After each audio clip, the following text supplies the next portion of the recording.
forward. But right now I'm really focusing here on women's history today in the village of Wickford.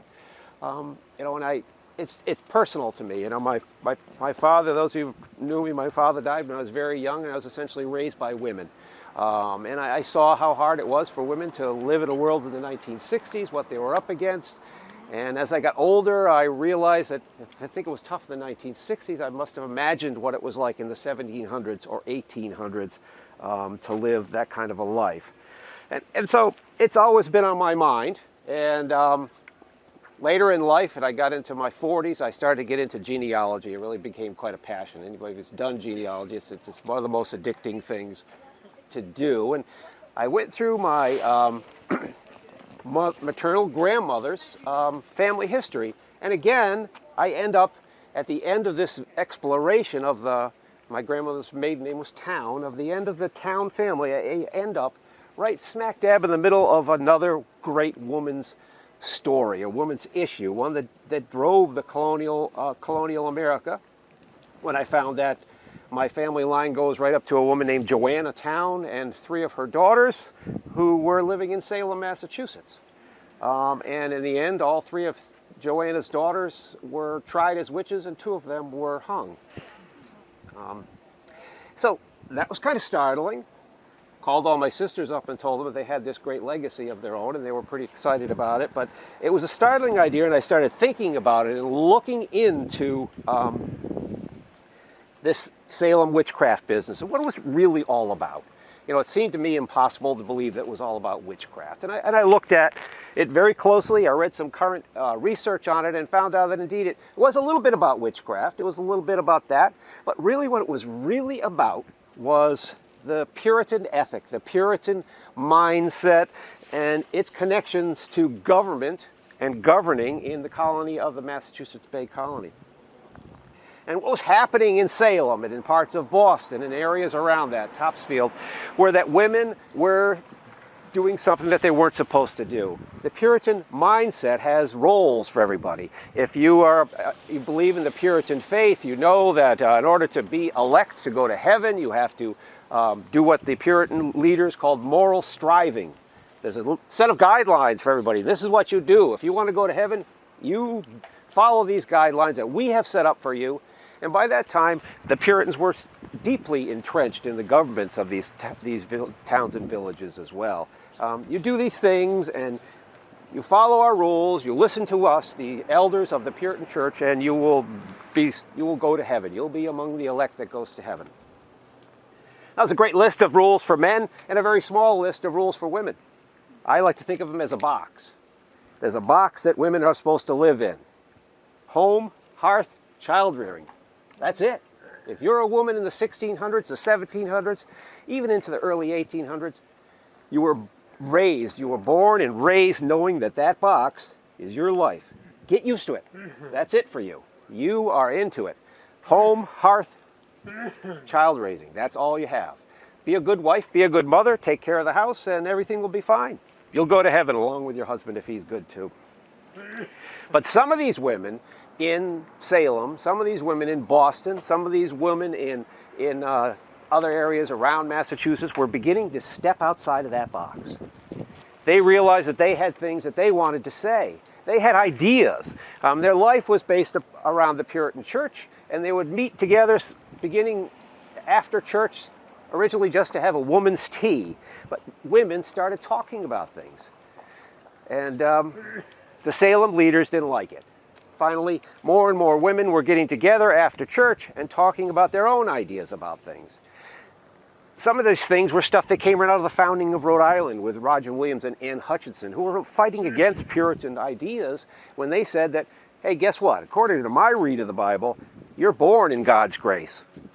When you're born, you are accepted by God. You don't have to follow the rules of moral striving that the Puritans say you do in order to go to heaven. And this was blasphemy to the Puritans because it upset the apple cart. All of this stuff, these rules, these lists, these ideas, these guidelines for how do people live their lives were what kept them in power. And so women who were stepping out of the box and having these women's meetings, getting together, talking about their own ideas about faith and what faith meant to them, how they viewed faith, how they interpreted things in the Bible, And imagine to a Puritan leader like Cotton Mather, and you're going to say, a woman is going to read and interpret the Bible. It's not going to be allowed. Just can't happen.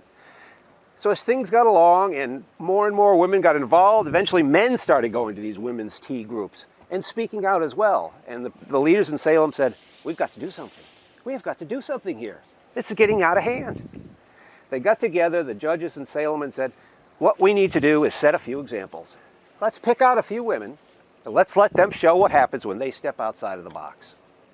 And that's what happened. A lot of what happened in Salem was making an example of this handful of women who were not living their lives based upon Puritan ideals and were stepping out of the box. And you could bet that once all the rest of the women saw what happened to these quote-unquote Salem witches, they went right back to home and hearth and childbearing again. And so as I realized that, I saw that that is an amazing situation. And it really outlines what women had to deal with at that time frame. So for me, it all became very personal with those connections. And I begin as a part of a larger effort to try to bring more diversity into the story of New England. We'll talk about that at another stop. But it's really important that we understand what women were up against. In this walk today, we're going to start here. We'll walk back and forth across Main Street to a number of locations, and then end up down in Brown Street where the walk will continue and end at Brown Street. And we will be talking about the differences that occurred here in Wickford, and also things that were universal to women in the time frame and on different stops. So you'll have an understanding of what women dealt with, what they were up against, their tragedies and their triumphs as well. Feel free to ask any questions, add anything as you go along. When I started doing this 20 years or so ago, if you interrupted my train of thought, I would wilt on the ground and I'd be ruined. But I've been doing it long enough, it's not going to be an issue. Feel free to chime in. We're going to go from here and walk down the street a little bit and talk a little bit about a remarkable black woman and her family. Okay, this is a great stop on the tour, and I also utilize this stop often on my Black History tour as well, because it's a story about a remarkable family and a remarkable interrelated group of women. The first one that I'm going to talk about is the first woman who came here, which was Christina. Christina was a woman who was a slave on a Virginia cotton plantation and was freed as a part of the ends of the Civil War. And like so many people at that time frame, she decided that she wasn't going to stay. I mean, at the end, we all think about the end of the Civil War and the emancipation of the black people who were involved in slavery for their whole lives, and probably think, gosh, they must have been so happy. It was so great. They're free. They're free. They're free. But many of them were really kind of torn, because the reality that went through their mind was free. Yes, free. Free to do what? Free to go where? What they know for generation upon generation was very specific types of agricultural skills most often. They knew how to raise cotton. They knew how to raise tobacco.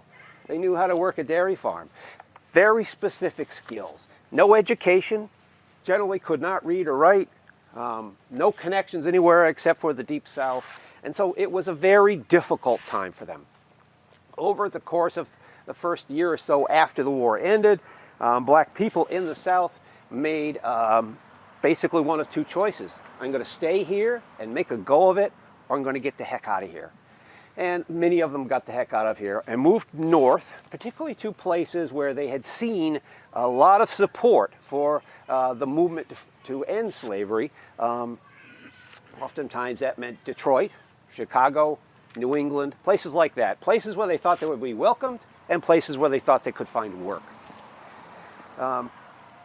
Christina ended up going to New York City, and when she was there, she met another free slave named Jim Chase, who was worked as a slave on a Maryland tobacco plantation. He got freed on early in the war as the North moved south into the Confederacy, and immediately upon getting free, joined up into the U.S. Maryland Colored Troops and served throughout the entire Civil War in the U.S. Maryland Colored Troops. And he too had gotten done when the war was over. He was mustered out and in Maryland and decided to head to New York City. he somehow, and we don't know the details of this, met up with Christina in New York City. Now Christina, like many black women of her time frame, many enslaved women, came not only with a suitcase with her meager belongings, but also with some additional baggage. A daughter named Cornelia, who was fathered by her owner. So Jim and Christina got together, and for whatever reason decided to become a couple, and got on a train and headed north out of New York City. Again, we don't know the reasons that they stopped in Wickford. Perhaps that's all they had money for. Perhaps they knew something about the place or knew somebody that was here. Wickford at that time was a much more diverse place than it is now, with a population that included many free blacks that were already here and working in businesses. We don't really know at this point, unfortunately, what the story was. I have to let this car go by, folks. They may want to hear the story, but yeah, pull up and stop. So they end up here. They get to Wickford. They marry here. Jim adopts his new wife's daughter, Cornelia, and they called her Neely, and they ended up living here in Wickford. Jim got a job as a teamster, hauling coal around for the Baker family, and eventually, particularly because of his connections as a member of the Union Army, doesn't like the story, I guess. Yeah, there's always critics. Yeah, as a member of the Union Army, he was well respected and accepted into the community. He's working for the Baker family, hauling coal around. And Mr. Baker said he would hold the mortgage for the Chases to purchase this house. So here we are in the 1860s, late 1860s, with this new young black family owning a home here in Wickford. Christina had skills as a midwife and served in that fashion, and also daycare, essentially. For a while, she actually lived in someone's house to take care of the family. And those are the kind of things that were available to free black women at the time in a place like this. And they also had their own children. Their daughter was named Mary Thomas, born in 1870 in this very house. Lived her life in this house, and eventually when she got older, she too got married, had a daughter, and they ended up the daughter bought this house in front here, the Gambrell Brew, so they had a little family compound of sorts here. Her daughter's name was Florence. Florence married a black man in town, the last name was Van Hagen, and he too served as a doughboy in World War I, and they were, again, parts of the community. Christina and Jim, over time, passed away, and Mary ended up in this house for a while with her daughter and her husband in this house, but eventually they decided to sell the home and all move into the small house on the front. They took their proceeds from selling this house, and it was kind of their nest egg so that they could live out the remainder of their days in some sort of comfort. So amazingly enough, this story, which began in 1870 with Mary Thomas, continues into the future up to a point where I end up being Mary Thomas's and her daughter Florence's paperboy. Think about that. In the 1960s, I am their paperboy. They went to church with us at St. Paul's Church. Again, wonderful members of the community. Mary had learned the midwife's trade from her mother and practiced as a midwife, and again was part of the Wickford community. And not only was I her paperboy, but she lived on and on and on. She ended up passing away in her 109th year. One of the oldest people in all of the United States of America at the time of her death. She lived in one of these two houses until she's 101. When her daughter Florence died, when Mary was 100, her daughter died of old age. And at that time, Mary was getting to a point where she wasn't able to take care of her daily needs, and she was reluctantly moved into the Bannister House Nursing Home in Providence, which had been begun by by a black woman and set up specifically to take care of black women whose husbands are gone and who spent their lives basically as domestics. But she didn't want to leave. She really, truly didn't. As she got to be 100 and as things went on, Mary became quite a little celebrity of sorts. At the same time that she's getting into her hundreds, Rhode Island black community is beginning to feel comfortable with their past and begin to celebrate it, to explore it. And the Rhode Island Black Historical Society was formed in that time frame. And Mary was a calendar girl on their first calendar. People came down to interview her, people talked to her, and she was a conduit to the past. Much of what people like I know about what happened in Wickford in the late 1800s and early 1900s comes directly out of the interviews that Mary did describing the life she led. She had some great stories.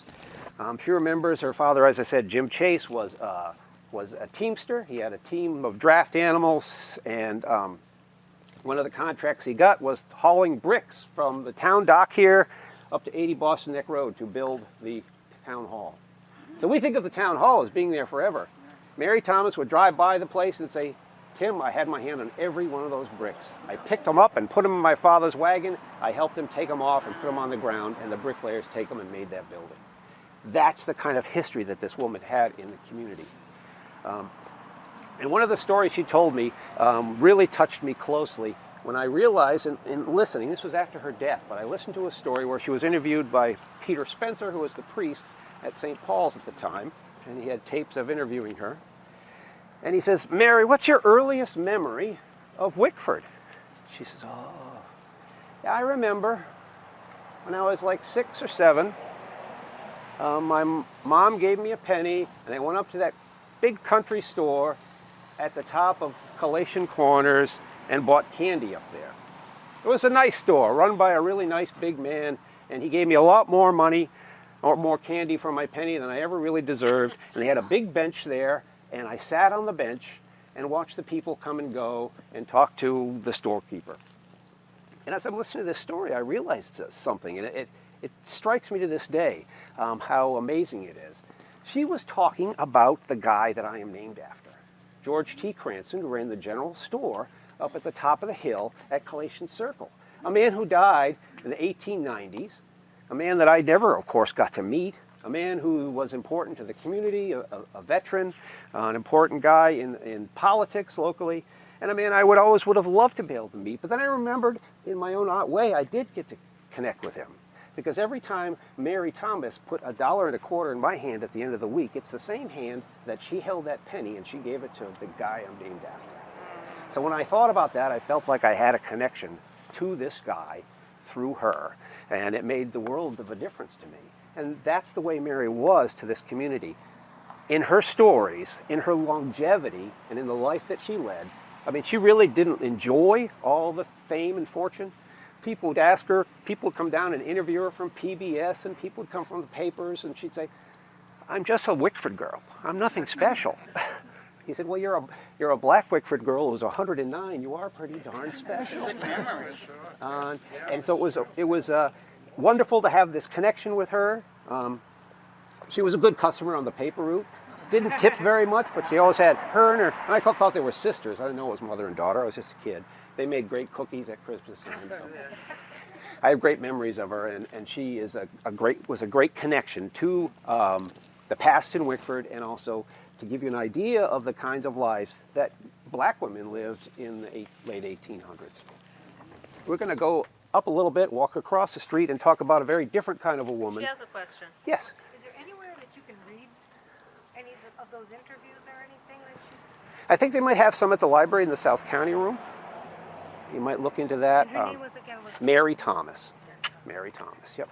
At the Rhode Island Black Historical Society, you could reach out to them through their website and ask them about that. They probably have some stuff as well. Yeah. So we're going to go across the street and talk about a very different kind of woman, one of Wickford's matriarchs of the founding of the community and how her life played out. Okay, this house, although it certainly does need a paint job, you can still see that there's a sense of grandness to it.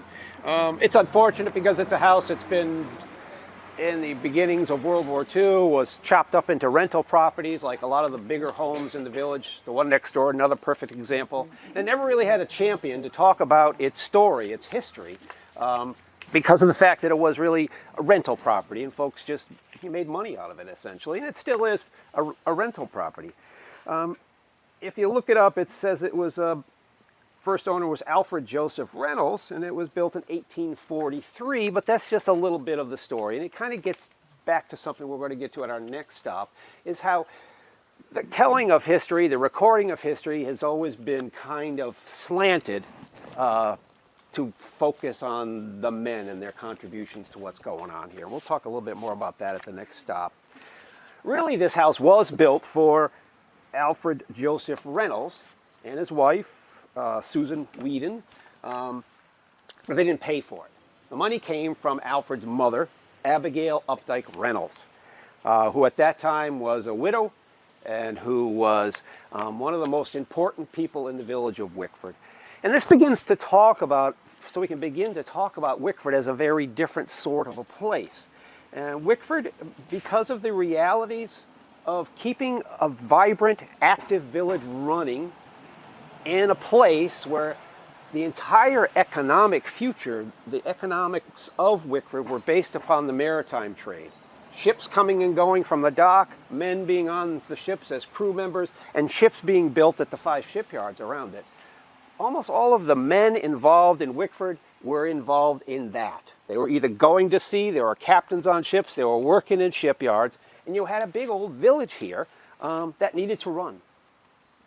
And against time and against typecast for the time frame we're in this beginning in the 1700s, as Wickford really cranked up, we find a situation where, because of this reality, people in Wickford began to allow women and people of color to step up and jump into roles that would be unheard of in places like Salem we just talked about. Here in Wickford, women were allowed to become property owners. Women owned houses, women owned and ran businesses, women were in leadership positions in the community, women were looked upon as the role models for other folks in the community. There were women who were ministers at the Quaker church, there were women who ran the apothecary shop in the village. Wickford, because of this, and there's other places like it, places where the same situation existed. Nantucket and New Bedford are 2 perfect examples where you have a situation where all the men are doing something else. You got a village, it's got to run. Let's be serious, folks. We're going to have to let these people step up into roles. We're going to talk a lot about that more in the next stop. But this just gives you an idea about Abigail Updike Reynolds. She really was a joining together point for the 2 primary families that had everything to do with Wickford. She was an Updike, born and raised at Smith's Castle. A woman of means. From that, I mean, she inherited great vast lands and money from the Updikes when one by one, including Lodowick, her father passed away. And she married into the Reynolds family, another prominent family in the founding and the beginnings of Wickford. So the 2 families are joined together at this point. And she, eventually when her husband died, she inherited even more money. But yeah, you have to remember that this is a whole different world than what you and I just take for granted. There's no Social Security check that's going to come at the end of the day. There is no nursing home to put your loved one in if they need extra care. There's no Medicare or Medicaid. There's not really even an awful lot of doctors around. So older people, as they got older, needed to have someone take care of them, and sadly enough, it doesn't happen anymore, but largely in that time frame, the person who took care of their grandparents or their great-grandparents was family members. You know, family stuck together, family took over. Abigail wanted to have a fine place to live in. She actually, her last home that she lived in before with her husband is now still available on Boston Neck Road, probably maybe a half a mile before Fairway Drive. About 10 or 15 years ago, it was turned into a small neighborhood. It was houses, tight houses on a horseshoe around it, and there's a large center chimney colonial in the middle of it. That was Abigail's house at that time frame. She wanted to move down to Wickford, and live here, and she gave her one son the money to have this house constructed. And being a smart woman, she made sure in the deed of transfer, when she got the land from her sister, Anstis, who was another updike, and when she sold the land or gifted the land to her son, it came with a caveat that no matter what happened, no matter what he decided, no matter what he thought, no matter how his mind changed, he was required to take care of his mother until she passed away. And that's the way things were done back then. That's Social Security, I guess. That's security for her. Anyhow, she has a legal document that says, if my son Alfred goes wacky on me, I just hold out this paper and say, sorry, Alfred, you got this great house. I paid for it. You're going to have to take care of it. You know, and that is the way that wealthier women lived out their days. Now, on the other side of the coin, we have to think about, use that idea and think about what happened with women who weren't so wealthy. Well, I guess we'll wait for this truck to go by.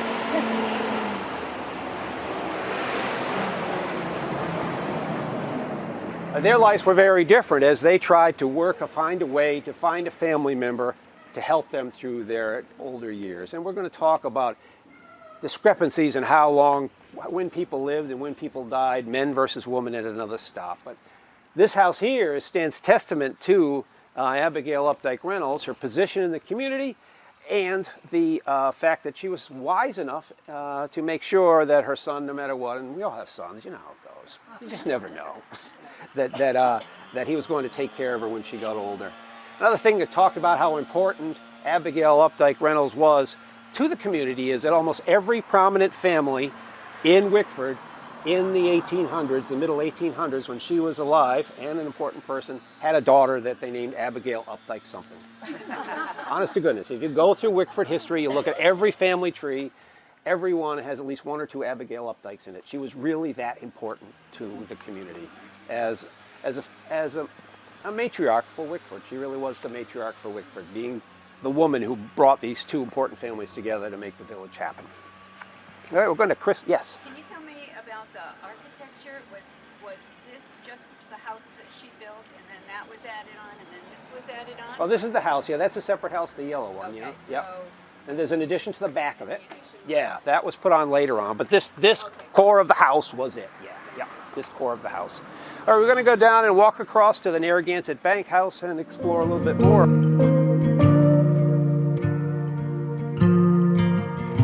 Okay, this is a really good place for us to talk a little bit more about recorded history, you know, for small towns all up and down the eastern seaboard, probably all around the United States of America.